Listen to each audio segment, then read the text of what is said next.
സ്കൂളിൽ പോണ്ടേ ചോദിച്ചോക്ക. ഡാഡക്ക് എന്താ എടുത്തൊടുക്ക കുട്ടി ഇവിടെ വന്ന?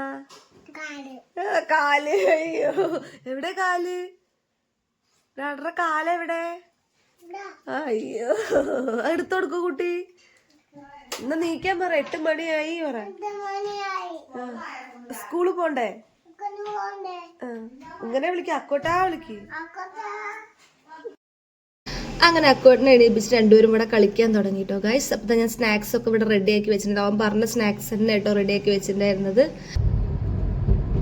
2 ദോശ അമ്മമ്മ തന്നു, 2 ദോശ ഡാഡ തന്നു.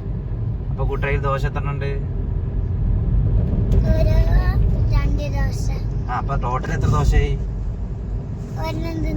അല്ല തിന്നൊന്നും വേണ്ട. 2 ദോശ അമ്മമ്മ തന്നു, 2 ദോശ ഡാഡ തന്നു. അപ്പൊ കുട്ടറ കയ്യിൽ ഇപ്പൊ എത്ര ദോശ ഉണ്ട് പറഞ്ഞാല്?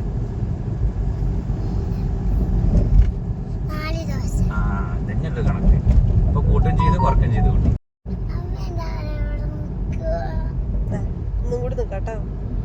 ഡാഡ നാളെ ഉണ്ടാവും കേട്ടോ. ഡാഡ എല്ലാ ദിവസവും ഉണ്ടാവും. ബൈ. നീ കാറിലിരിക്കണ്ടാവും കേട്ടോ.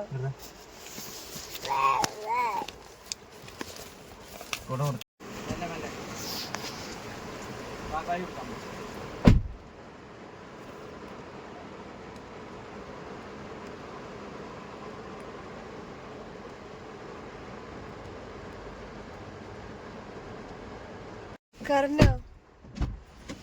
കരഞ്ഞോടാ? കരഞ്ഞോ? ഇന്നലത്തോളം സ്വകാര്യൊന്നുമില്ല. സ്വകാര്യൊന്നുമില്ല. അവിടെ ഇരിക്കുന്നുണ്ട്. ഞാൻ കുറച്ചു നേരം പുറത്ത് നിന്നു.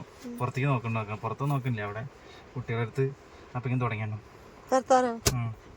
അങ്ങനെ അവനെ സ്കൂളിലൊക്കെ ആക്കിയതിൻ്റെ ശേഷം ഞങ്ങൾ ഹോസ്പിറ്റലിലേക്ക് വന്നു കേട്ടോ. എനിക്ക് 7 മന്ത് സ്കാനിങ് ഉണ്ടായിരുന്നു കേട്ടോ.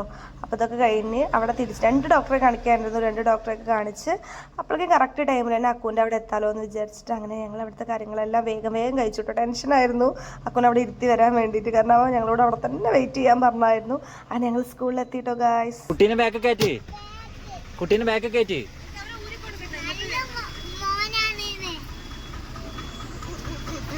ആരാ പറഞ്ഞ്?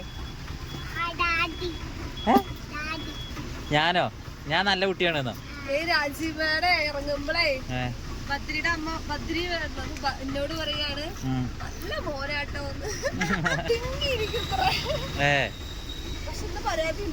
ബാക്കിലേക്ക്